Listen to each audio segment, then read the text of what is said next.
wax na nite nan la ñuy nitee wax na kuy nitee naka la mel mais man dama jox ko mi baaraam suñu histoire ak ñi nga xam ne ñoo ko incarné lépp lu ñu dal ci àdduna mooy suñu système éducatif moo ñu ko teg parce que au lieu ñu ñuy jàngal Cheikh Ahmadou Bamba ñu ñuy wax ay Socrate au lieu ñu ñuy jàngal Limamou Laye ñu ñuy wax Platon au lieu ñu ñuy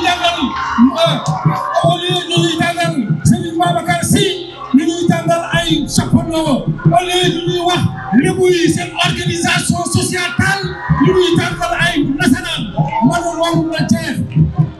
Madame la représentante de l'éducation nationale dafa doon loo xam ne c'est un cri de cœur tey bu ñu wax la révolution am nañ ñaari exemple l'exemple archaïque mooy le taureau de Thierno Souleymane Baal dès 1776 mu am nañ beneen exemple boo xam ne c'est un exemple contemporain mooy Ousmane Sonko ak ñi jaar yëpp c'est une révolution boo xam ne ku nekk war na ko mën a joxe ma ne éducation nous avons le Sénégal a une école mais ñun amuñu école sénégalais gis nga Massamba Gueye mii nga xam ne moo toogoon fii bëggoon naa mu fekkee li may wax nii bi ma nekkee Canada mu fekk ñu fa di ñu jàngal bi mu dugg def discours bu mu génnee def na ma noo tudd ma ne ko Mamadou mu ne ma noo sant ma ne ko Dramé mu ne ma foo dëkk ma ne ko man fi ma dëkk sa Saalum la muy Kàccot Ketekel Njaay Kunda tay ba Ndeem Tawa ñaari mene gent bi kër seet soota jigi loolu boo déggee ma koy wax mooy ñun dañoo aar dañoo déraché ñu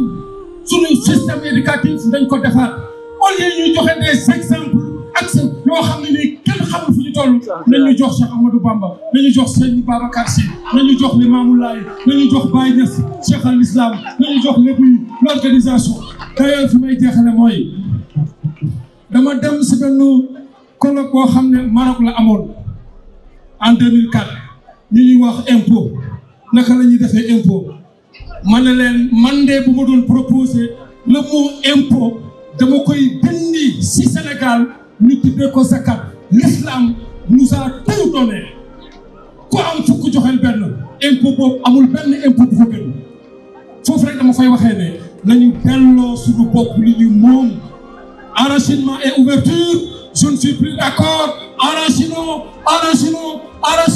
l'ouverture nous mène au chaos du désespoir jom fulla fayda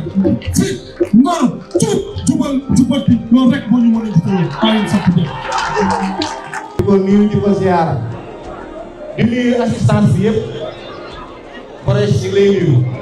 di la ziyaara bu baax dafa am loo xam ni suñu waajur bu baax di Serigne Abdou Aziz Sy Al Amin yàlla na ko yàlla yokk yërmande di ko président Abdoulaye Wade demee di ko présenté ay chantier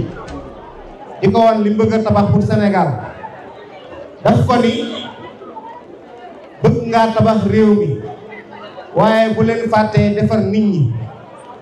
ndax boo tabaxee réew mi te defaroo nit ñi li nga tabax bu ñu paree nit ñi yàq ko kon programme yi ñuy tëral ci réew mi baax na mais bu ñu fàttee former nit ñi nga xam ne bu ñu paree ñoo ko war a jariñoo moo tax nga daan dégg ñu naan Sénégal problème mu entretien ak suivi lañu am ndax dañuy defar ay bâtiment fàttee defar nit ñi la preuve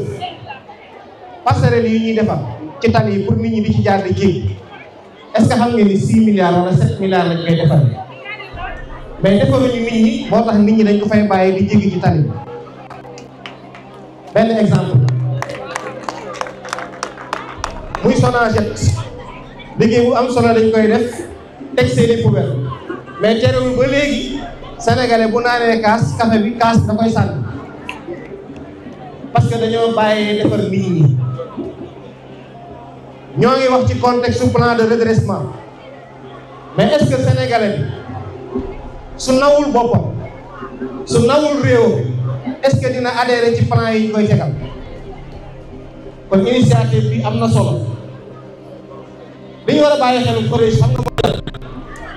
premier ministre Ousmane Sonko dafay wax ni bala ngaa mën sa bopp da ngay moom sa bopp mais li ma ciy dolli mooy da ngay naw sa bopp. tey sénégalais jeunesse sénégalaise ñoo ngi jàpp ni pour ñu tekki il faut ñu jël gaal programme bu ñu mën ci teg du sopp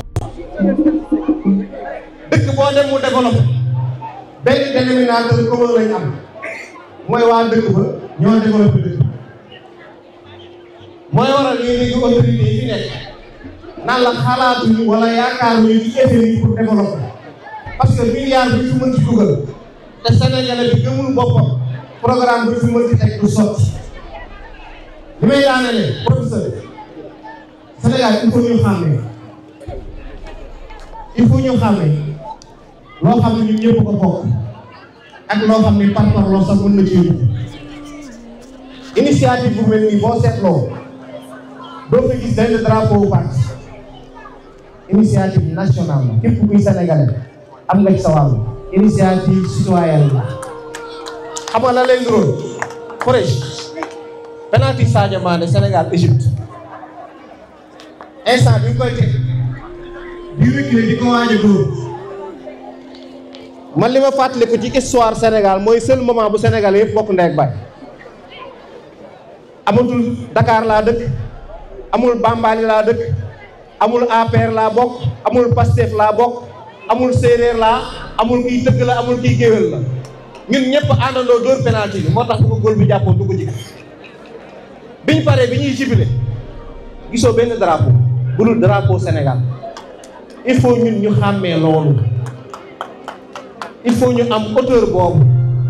suñu ñibbisee nag bu ñu neexee ñu tojante ay bopp mais bu ñu génnee di wuti ji dañoo war a xam ni doomu Sénégal moo uti ji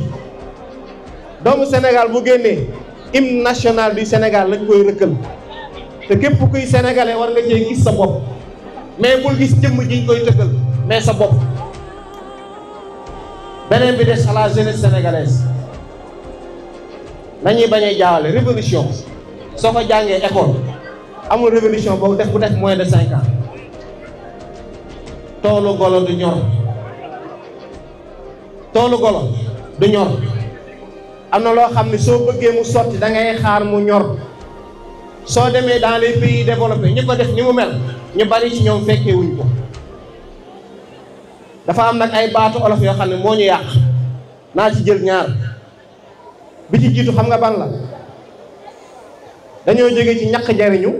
dem ci xaalis kenn du ko liggéey dañ koy lijjanti ci la Sénégal yàqu xaalis kenn du ko lijjanti dañ koy liggéey argent facile baaxul nañ ko bàyyi xel beneen bi ci sama mooy ban njariñ loo fekki am na koo xam ne mi ngi nguuru ci loo xam ne ay waaye juróom ñoo ko liggéeyoon dee bàyyi ko fi il faut Sénégal ñu xam ne ñun génération bii fi nekk am na loo xam ne bu ñu bëggee mu sotti fii ak 25 ans léegi lañ koy tàmbalee teg te initiative bii ci la bokk. maa ngi nuyu waa kër Maam Borom Daaru gis ngeen màggal gi passé ni mu neexee est-ce que kii waral màggal gi fekkee na ko est-ce que ba muy liggéey muy metti su ne woon njariñ loo fekkee màggal gi dina egg si fii moo ne ñun ñoo ciy savouré ñun ñooy màggal muy neex mais jamono ja muy woote naan ci ginaar ba ci giléem boobu ginaar la amoon mais léegi giléem yee ëpp nii la ñuy développé réew bul yaakaar ne rek lépp lu ma bokk damaa war a jot mbir mi mu ñor ma fekkee ko léegi mu ñor léegi ma lekk ko léegi àdduna xëyul sotti il faut ñu xam ko kon jeunesse sénégalaise programme yi mel ni bu amatee bul xaar ku la invité jàppal ni ci nga bokk yaa ko moom yow lañ koy defaral bi ci desit ñii toog yàlla mooy séddale ay cër foog njiit am man miy wax ak keneen foog am ñuy wax mais amaana am na ko toog ci tribune bi li mu xam ñun sax xamuñu mais ci échange lañ nekk ci jokkalante lañ nekk àdduna moo toll foofu bi ci des professeur géopolitique àdduna dafa am fu mu toll dañoo nekk ci tournant boo xam ne bu ñu rëccee fii 25 ans dañuy langaam te Sénégal fi mu toll nii jeeg bu jar la dañoo yor lu ñëpp soxla bu ñu déggoowul suñu biir duñu ko jariñoo am na ñu yor richesse yu ëpp suñu bos mënuñu koo jariñoo ndax déggoowuñu kon yenn yi nga xam ni ay querelle scruto personnel la ay xëccoo la sànq premier ministre mu ngi koy wax nañ ko teg ci suuf réew mi ñëpp mënuñoo liggéeyee ci ay bureau ñëpp mënuñoo dégg monsieur le ministre ñëpp mësuñoo dégg monsieur le directeur mais ku ci nekk côté ba nga féete ci wàllu ba nga yëngatu am nga loo xam ni mën nga koo jariñ sa réew bala nga naan état na ma jàppale day fekk nga jàpp ba pare ku jàpp la ñuy jàppale kon gars yi nañ jàpp bu ko defee ñu jàppale ñu maa ngi remercier ñëpp di gërëm ñëpp di jégalu nag dama am ay engagement bëgg a daw mais bëggoon naa toog ba mu jeex je vous remercie. dafa am benn maçon bi liggéey ba am 65 ans juróom benn fukki at ak juróom maçon bi wax ni entrepreneur bi ko doon liggéeyloo ni ko dama bëgg a jël sama retraite alors entrepreneur bi ni ko d'accord dinaa la bàyyi nga jël sa retraite waaye su ma sañoon nga continuer parce que ndaw nga man am na 72 ans maa ngi continuer di liggéey ni ko Joe Biden bi nga xam ni jamono jooju moo jiite woon les États-Unis d'Amérique am na 78 ans soog a yor réew mi kon retraite teel na ci yow su ma sañoon nga continuer liggéey bi maçon bi ni ko dama bëgg a jël sama retraite dem ci soxna si nekk ci njaboot gi liggéey bi mënatuma ko entrepreneur bi neexal ko ba sonn maçon bi bañ alors ki ko doon liggéeyloo ni ko léegi dinaa la bàyyi nga jël sa retraite mais dama lay ñaan ndax maa ngi lay soog a ñaan mu ne ko loo may ñaan mu ne ko dama lay ñaan nga tabaxal ma kër gi nga xam ni mooy mbujj soo ko tabaxee ba pare nga jël sa retraite maçon bi ni ko d'accord malgré lui bi waa ji demee maçon bi wéet ci néegam daan ni ko muy mel ni partout nag bopp rëy beeg bët yu dugg yi kii xam naa li mu bëgg su ma ko tabaxalee kër gu rafet gu mel ni kër ya ma ko doon tabaxal su ñëwee du am envie bàyyi ma jël sama retraite xam nga lu may def ñu ne ko aw mu ni jabar ji dama koy tabaxal kër goo xam ni bis bu ñëwee su xoolee kër gi dina découragé dina ma bàyyi ma jël sama retraite fu ma daan jënd matériel bu bees cette fois-ci bu màgget lay jënd ni ma ci daan sonnee ca kër ya ma ko doon tabaxal cette fois-ci du ma sonnee noonu su ma doon jënd luy jar 10 000 ma jënd luy jar 5 000 maçon bi defee kon nii ma ko waxee alors bi kër gi noppee entrepreneur bi ko doon liggéeyloo ñëw ni ko mën nañu ànd ñu visiter kër gi mu ne ko pas de souci d'accord waa ji jiitu maçon bi wax ci xelam rek bu waa ji bu duggee ci néeg bi mi wax ci xelam naan ñëw day doon dafu rek xam naa moom buy pare dima bàyyi ma jël sama retraite waa ji dugg ci néeg yi dugg ci salon bi dugg ci waañ bi dugg fépp mu pare daa jox maçon bi ana sa soxna maçon bi ni ko sama soxna nekk fii je pense que ni soxlawuñu ko ci kër gi sëriñ bi bàyyi ma dem dama bëgg a jël sama retraite mu ni ko dimbali nga war ma ko mu ñëw c'est la première fois ma demandé le service boobu kon defal ma loolu maçon bi woo soxnaam soxna si ñëw mu ni ko dañ toog ci salon bi parce que waa ji moom la kër gi defar lépp ba mu baax waa ji laaj maçon bi ni ko ana caabi kër gi maçon bi ni ko caabi kër gaa ngi nii mu ni ko jël ko nga jox ko sa soxna mu ni ko ni ko sama soxna di doyee mu ni ko jox ko ba pare mu jox ko ko entrepreneur bi ni soxna si jógal nga jël caabi kër gi nga jox ko sa borom kër gi ni ko lan la dama koy joxi ko moom mu ni ko déedéet yaa ko moom sa kër nga doon tabax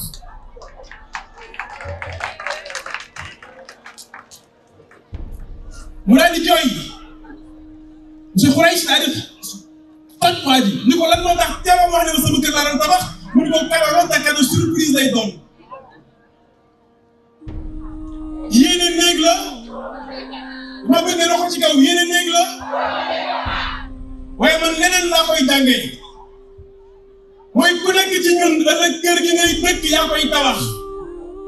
moom kër gi mu tabax ñàkk nite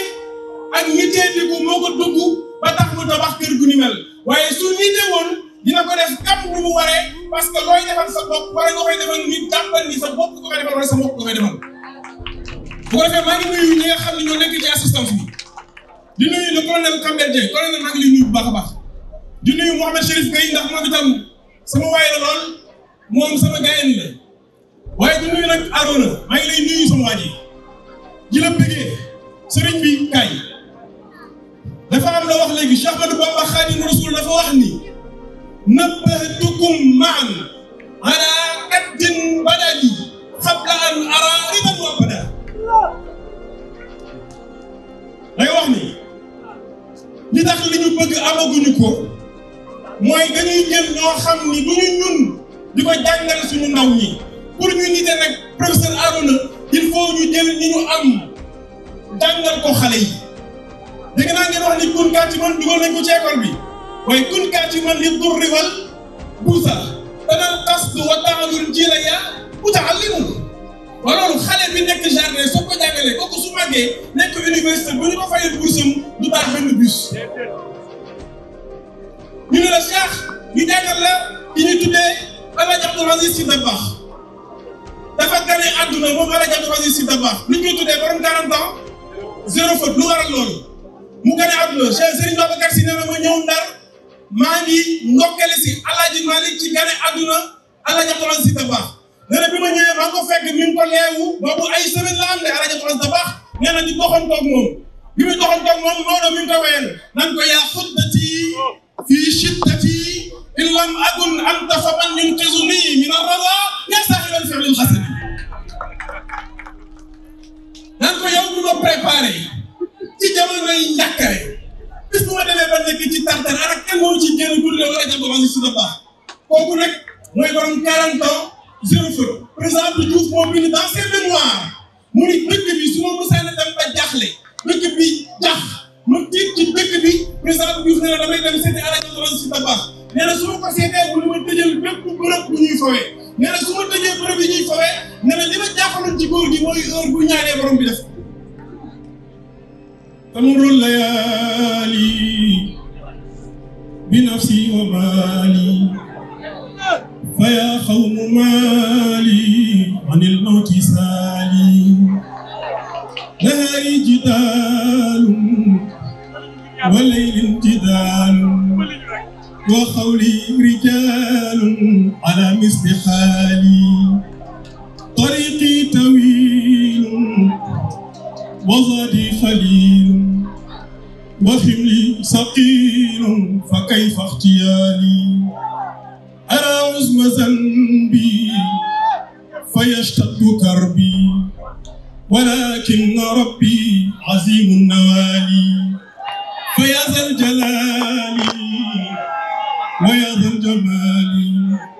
ويا ذا المعالي عليك اتكالي فكن عند ظني ولا تسلمني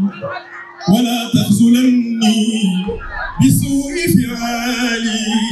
فأنت الرجاء ومن الدعاء ومنك العطاء فهدي سؤالي Alaaji Abdoul Aziz Sy Dabakh moo ko doon way bu ko daan way rangoo ñi di tuuru moom Alaaji Abdoul Aziz Sy Dabakh ba kon kii war ñu ko jàngale ci école yi ah xam nga nag waxtaan taabu xat baaxul ci moom monsieur Khoureychi parce que muus dañ koo laaj jinax dañ koo laaj kanamu muus ni mu mel moom jinax mu ni jotuma koo xàmmee ndaxte circonstances yi ñuy daje dafay xat voilà. alors moi je suis pour son développement personnel léegi fi may jeexalee fii lay jeexalee joxe micro bi ma joxe wala ma wax leen ko ma wax ma joxe ma wax alors dafa am lu may jàngale ci wàllu développement personnel muy ce qu'on appelle la connaissance de soi. La confiance en jërëjëf waaye dafa am bu ko jiitu sëriñ bi dafa am bu ko jiitu te loolu bu ñëwul dara du dox xam nga mooy lan la confiance en cey sëriñ Touba bañ na ko demoon nga wutu sa baay Thierno lu wax anu li ya irkan yaba bi salatini fa xus jawaïsa tourni kulla ma xiini fa qultu xasbi ya rabbi wa tafaytu bihi wa lastu raadiya an أرجو والأقصاص وملكي لأنه جل يولد ويمجد وأقول حول أخواني لمن عجزوا عن حال أنفسهم أجل مساكين إن كنت ذا حسن أو كنت ذا وتر دعوت ذا العين قبل المشين وهو المعين الذي لا شيء يعجزه وهو المكون ما شيء تكمل la confiance en Allah بدون dara du ñëw Seydou El Hadji Malick mu wax fala budda min shakwa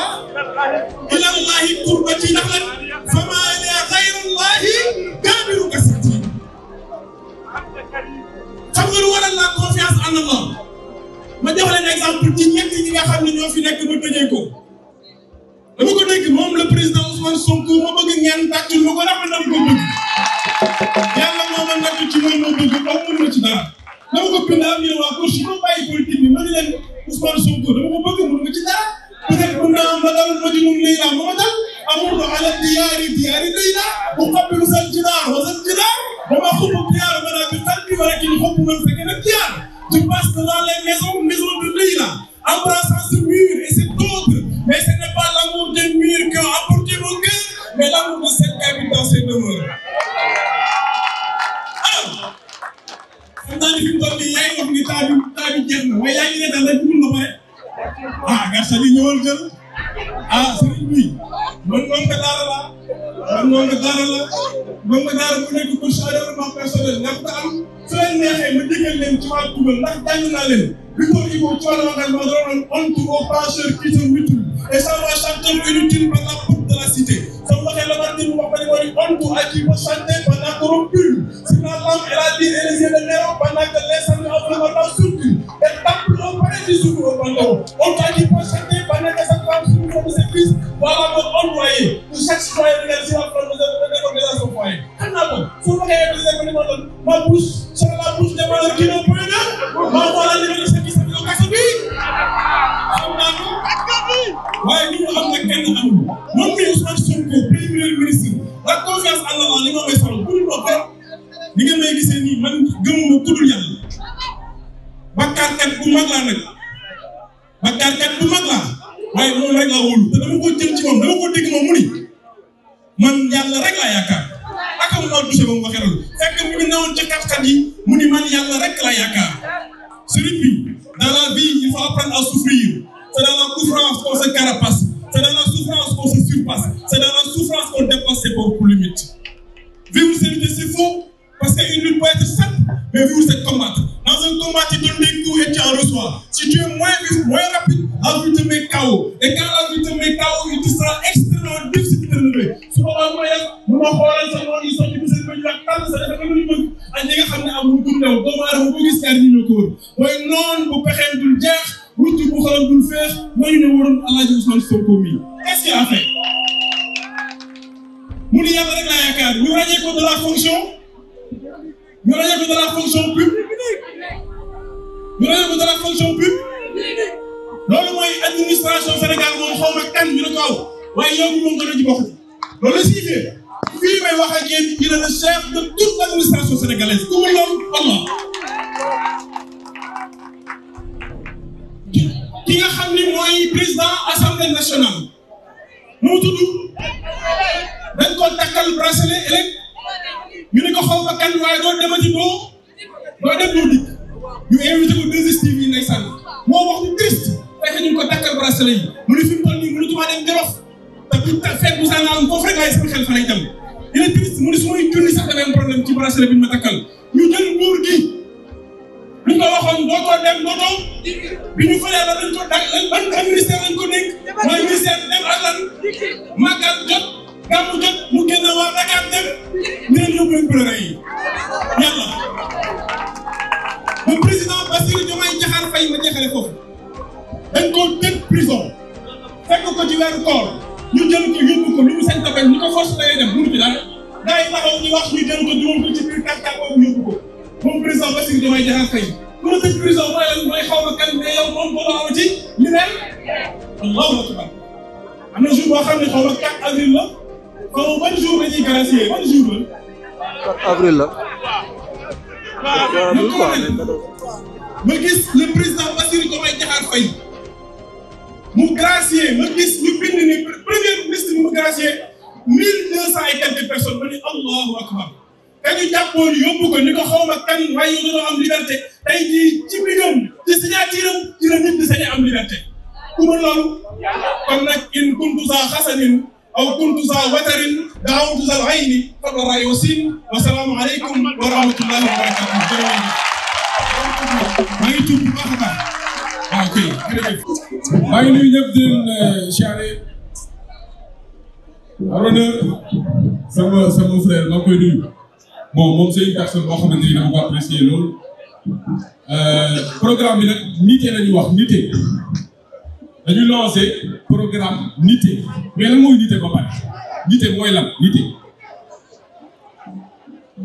est-ce que nit mën na nité te xamul bopp est-ce que nit mën na nité te xamul capacité yi nekk ci moom est-ce que nit mën na nité te gëmul boppam donc nité fi muy njëkk a commencé mooy nga xam say capacité xam li nekk ci yow d'abord xam ni lépp obstacle bu nekk ci sa kanam mën nga ko défier toutes ces personnes yi nga xamante ne ñu ngi réussir yegg ci yenn niveau yi amul lenn lu ñu leen ëpp yéen ñu toog fii différence bi am entre ñi réussir ak ñi échouer lenn kese la muy état d'esprit il faut ngeen changer seen état d'esprit d'abord révolution bi fi mu njëkk a commencé mooy intérieurement ci seen xel fépp koo leen mën a taxaw ci seen kanamu morom ngeen siggi et j'espère que vous n'êtes pas là aussi pour écouter des discours miracles pour changer votre vie parce que amul benn nit ci kaw suuf bu mën a changer seen àdduna à votre place quand boo leen di traverser ay moments yu métti ci seen life est-ce que di ngeen di am benn nit boo xamante ni aujourd'hui dina ñëw épauler leen ci moment yooyu boo leen di souffrir ngeen toll ci ay souffrance yu métti boo leen amoon benn nit boo leen di woo benn nit kan lay doon ki gën a ñàkk fayda nag mooy ki nga xamante ni day déglu waxi nit yi yow leer na ni boo nekkee ci ay moment yu métti doo gis kenn ba pare boo nekkee ci yoon di dem ak confiance ak gëm-gëm di déglu waxi nit donc bu leen benn nit limité soo wax lu bari bu leen benn nit limité ci seen objectif yàlla moo ñu bind te limité wuñu lépp lu doomu aadama di am ci kaw suuf mérité ngeen ko ñun dañu nekk fii di wax rek parce que yàlla moom moo ñu tëral loolu mais amul lenn loo xamante ni ëpp na amul règle pour réussir il faut défier les normes fii règle amu fi il faut être fou pour arriver à un certain niveau maa ngi sant ñëpp di gërëm ñëpp asalaamaaleykum wa rahmatulah.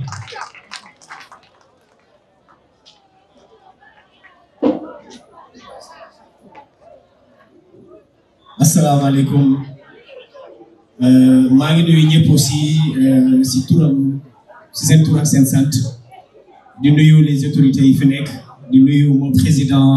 justement le colonel Campbell mes confrères et consoeurs ici présents di nuyu coach Kodo qui m'a fait l'honneur justement de pouvoir prendre la parole aussi je pense que li ëpp solo si ndaje bi tey ça a été déjà dit parce que ñi fi jot a jaar yëpp aussi c'est un discours qui a été percutant c'est un discours boo xam ne tey c'est un discours justement on va dire de transformation et ça commence par ça justement il faut le vouloir ce changement-là il faut justement l'incarner il faut en réalité avoir cet état d'esprit-là comme ni ko sama confrère bi waxee tout à l'heure mais man sama intervention dama koy justement accentuer si ñetti mbir mooy xam sa bopp wóolu sa bopp gëm sa bopp parce que en réalité li ñu fi wax yëpp mi ngi ci yéen ñun on est que des révélateurs en réalité mais aujourd'hui potentiel bi ngeen soxla pour defar seen dund pour defar seen life mi ngi ci yéen ba pare un coach qui vous aide à pouvoir prendre conscience de ce potentiel loolu moo tax ñu nekk fi tey mais gënuñu leen aaye gënuñu leen xam gënuñu leen on va dire en réalité nekk des personnes talentueuses vous êtes tous talentueux mais parfois ñàkk xam sa bopp moo tax tey jii nii nit boo amee potentiel bi nekk si yow sax doo ko mën a gis wala doo ko mën a ràññee la deuxième chose avoir la confiance en soi, ça c'est important. Parce que amana, on est capable de choses extraordinaires, mais est-ce qu'on est assez confiant? Est-ce que à ce point on sait qu'on a le potentiel pour pouvoir justement transformer les choses et réaliser des choses inestimables? Est-ce qu'on a assez confiance en nous pour pouvoir aujourd'hui rendre possible le programme multi? Parce que ça commence par une volonté. Comme ça, en réalité, parce que et sans ça, vous ne pouvez pas réaliser des choses extraordinaires. Donc moi, je tenais à rappeler qu'en cette jeunesse-là, le pouvoir est en vous. Les talents sont en vous, ancrés en vous. Il faudrait justement prendre conscience de cela et puis aujourd'hui arriver à vous réaliser, à réaliser vos plus grandes ambitions. Cheikh Ibrahima Niass da koy wax, l'avenir de toute nation repose sur sa jeunesse, mais pas n'importe quelle jeunesse. C'est basé justement sur une jeunesse qui est consciente, mais qui est dotée surtout de valeurs inestimables et d'exemplarité. Est-ce que nous sommes cette jeunesse-là de valeurs inestimables? Est-ce que nous sommes aujourd'hui une jeunesse exemplaire? Je pense que ça, c'est la question qu'il faut arriver à régler. Mais je pense que tout le reste aujourd'hui, il faut le savoir, Sénégal aussi, c'est un pays de grands hommes, de grandes femmes qui ont révolutionné le monde, on va dire. Pas que le Sénégal, pas que l'Afrique, mais le monde. Et on doit être fiers justement de cette patrimoine, on va dire qu'on a, de ce patrimoine sénégalais, africain, aujourd'hui génie transformateur ou créateur. Je vous remercie, merci à tout le monde. Merci, coach. Bonsoir. Bonsoir. Est-ce que vous êtes d'accord avec moi que nous sommes faits à l'image de Dieu? Est-ce que vous êtes d'accord avec moi? Et qu'est-ce qui est impossible en nous? Rien. Et pourquoi nous nous fixons des limites? J'aimerais vous dire une seule chose. L'être humain ne crée que ses propres limites. Et comprenez une seule chose, entre jeunes, je vais vous le dire, entre jeunes, la pensée, elle est créatrice. La façon dont nous pensons, la façon dont nous réfléchissons, la façon dont nous agissons dépend de la façon dont nous pensons. La pensée impose nos paroles, et nos paroles guident nos actions, et nos actions tracent notre destinée. Tout commence par la parole. J'ai entendu mon frère Fadilou qui a dit tout à l'heure, la révolution commence par la pensée, mais par aussi l'esprit. Je vais vous dire une seule chose. Si nous sommes créés à l'image de Dieu, c'est que Dieu nous aime, on est d'accord? Dieu nous aime, oui ou non? Dieu nous aime, oui ou non? Tout commence par cet amour que nous avons avec notre Seigneur, notre Créateur. Quelle est la relation que j'ai avec le Seigneur, avec mon Dieu? Avant même de me poser cette question, quelle est la relation que j'ai avec moi? Parce que la façon dont je communique avec moi, avec mon enfant intérieur, c'est de la même façon dont je cherche à aimer les autres. Et l'amour que nous avons, et l'amour que nous avons pour les autres aussi, tout est conditionné par la paix intérieure que nous avons. La paix ne se trouve pas ailleurs, elle se trouve en nous. Sur ce, j'aimerais vous dire, aimons-nous suffisamment. Prenons le temps de dialoguer avec nous. Il y a beaucoup de personnes qui ont tué leurs propres enfants. L'enfant qui est à l'intérieur qui nous dit, tu peux le faire, tu peux agir, tu peux aller de l'avant. Mais nous préférons ne pas écouter cette voix. Et écouter notre propre, excusez-moi, propre pulsion. Vous savez, la peur, elle est là juste pour nous dire, faites très attention, il y a un danger devant toi. Mais elle n'est pas là pour nous tuer. Et quand vous êtes triste, cela veut dire tout simplement, vous avez besoin de l'aide. Demandez de l'aide. N'ayez pas ce problème. Mais ce qui nous manque, nous jeunesse, la jeunesse sénégalaise, c'est quoi? La discipline. Mon défunt père me l'a dit avant de quitter son monde, il m'a dit, fils, la discipline n'est pas une certitude imposée. Elle n'est non plus un sacrifice, mais une prise de conscience collective de tout un chacun dans un ensemble puissant. Il continua en me disant, fils,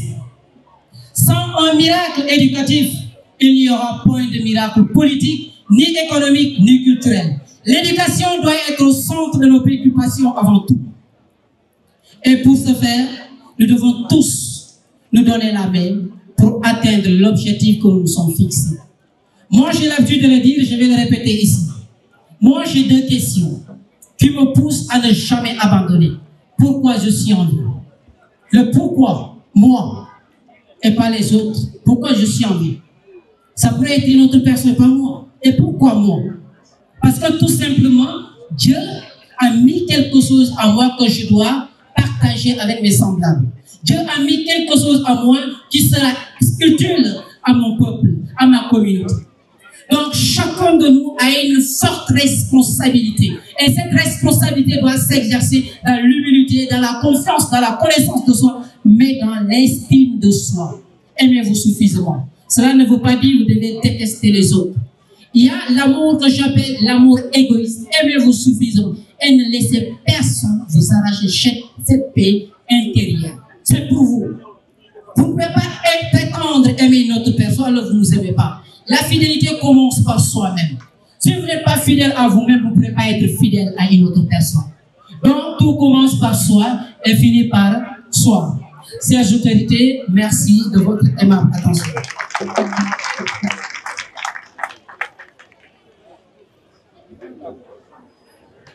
Merci beaucoup.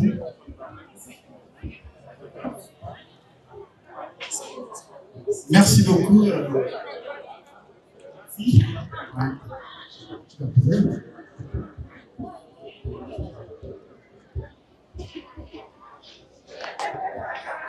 Bonsoir à tous, j'espère que vous allez bien. Déjà, salut parce que li ngeen wax fii yëpp xam-xam la. Je suis dans le domaine de la gestion des ressources humaines. Yaakaar naa ne que nite moo ëpp solo ci àdduna. Il faut qu'on se pose la question, les jeunes qui sont en Chine, wala au Japon, en Russie, en France ou aux États-Unis,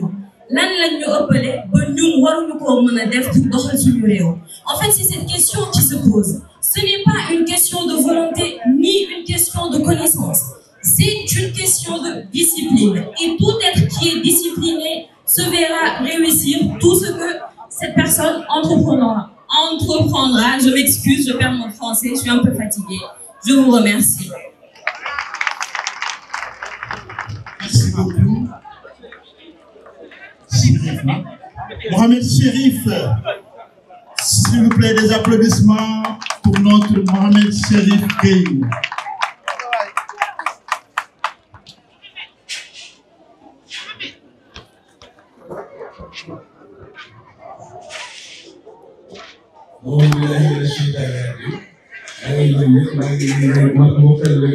waa Wakaam Ngor Yoff waa Tëngéej at sama mbokk banlieue yi ana ngeen waa banlieue yéen a ngi fi waaw maa ngi lay nuyu di nuyu Kodou Kébé sama coach sama référence de borom Grand Yoff pour vous dire que ni juddoo banlieue taxul ngeen ñàkk jom wala ngeen ñàkk fayda da ngeen war a gëm seen bopp xam ni que tey jii ñun fi ñu taxaw war ngeen fee mën a taxaw on est des jeunes on est bien formés man li may wax dama naan du ma booy kenn man j'ai été formé dans les meilleures écoles da ngeen am seen fulla bu leen yaakaar ci kenn vous êtes des jeunes yi ngeen xam ni que tey bu leen am complexe diplôme ki nga xam ni que moo toogoon fii di PDG Oumou Group jaara la jàng sa waaye affaire jaara la moo wax donc ki jàng université mën na bañ a gën a ay ku jaar daara donc di leen wax ngeen gëm seen bopp je suis le co-initiateur du programme Nité nag dañoo toog xalaat ko ñàkk bañ a nelaw ay guddi def ay nuits blanches ba nga xam ne que tey mën a aaroona màggat ñaa miy taxaw ñu taxawal ko après direction du service civique ñëw en appui moo tax ma leen Nité du projet buy dee dafa nekk projet boo xam ne si jeunesse bi la jógee jëm ci kaw jógewul ci kaw ñëw si jeunesse bi donc ñun on est des jeunes yu formé loolu ñu am fierté si coach yi nga xam ne que dañuy leen di tiitaroo parce que population sénégalaise jeunes yi on est plus de 80% de la population jeunesse bi Pape Thioune la ñuy dégg jeunesse bi Kodou la ñuy dégg jeunesse bi keneen ak keneen la ñuy dégg moo tax yéen su leen ñëwee dañ leen di jox temps ngeen wax ñun yéen suñuy fierté ngeen yow Falilou les autres Badam Mengeetou Arouna Niang quel que soit li ñu koy waxal gars yi dañ koy topp day attirer benn public donc Nité c'est nous Nité du ñun ñooy star yi yéen jeunesse bi yéenay star yi di leen jox rendez-vous sur l'étendue du territoire national département par département kër par kër ruq par ruq si douche sax dañ ciy dugg si salle de classe yi si tali yi Nité at yéen Nité at ñun Nité pour mën a jiite Nité suñu jiite maa ngi leen nuyu di leen sant.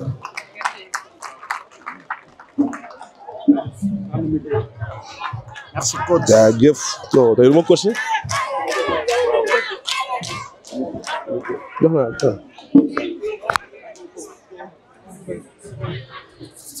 jaajëf frère yàlla fay. dañuy yëngal tuuti quoi même sa entrée. salaamaaleykum salaamaaleykum nuyu naa leen.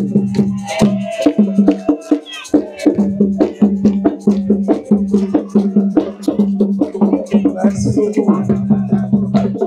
merci beaucoup. jaajëf waaw jaajëf jaajëf merci beaucoup may leen ma 1 minute parce que toog bi yàgg na baax na jërëjëf toog bi yàgg na ñi ngi jéggalu ci toog bu yàgg bi ak coono bi ñi ngi jéggalu encore une fois di nuyu ñëpp ñi kilifa ñi di toog ak ñëpp ñu toog ci suuf ku lim juum di nuyu encore une fois fa ma jugee fa ma dëkk muy Pikine aw ma seen fay Pikine yal na leen yàlla fay yéen waa Pikine parce que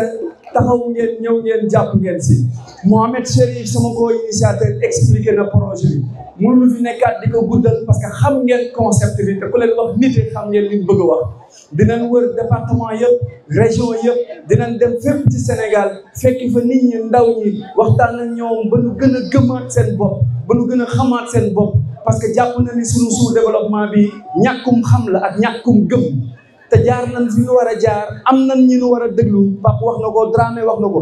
donc on a tout ce qu'il faut pour réussir li des mooy ñu impulser ko comme li colonel Campbell def taal ko mu tàkk Sénégal daal di développer par force. Dans ce monde, je termine, dans ce monde, il n'y a que 2 verbes qui existent. Le verbe agir et le verbe subir. Celui qui agit ne va pas subir. Celui qui subit n'a pas agi. Donc, le premier def ci àdduna se résume dans 2 choses, mooy action ak réaction. Il faut donner pour recevoir et donner sans attendre rien en retour. Juste donner et attendre, Dieu va vous donner. Merci beaucoup.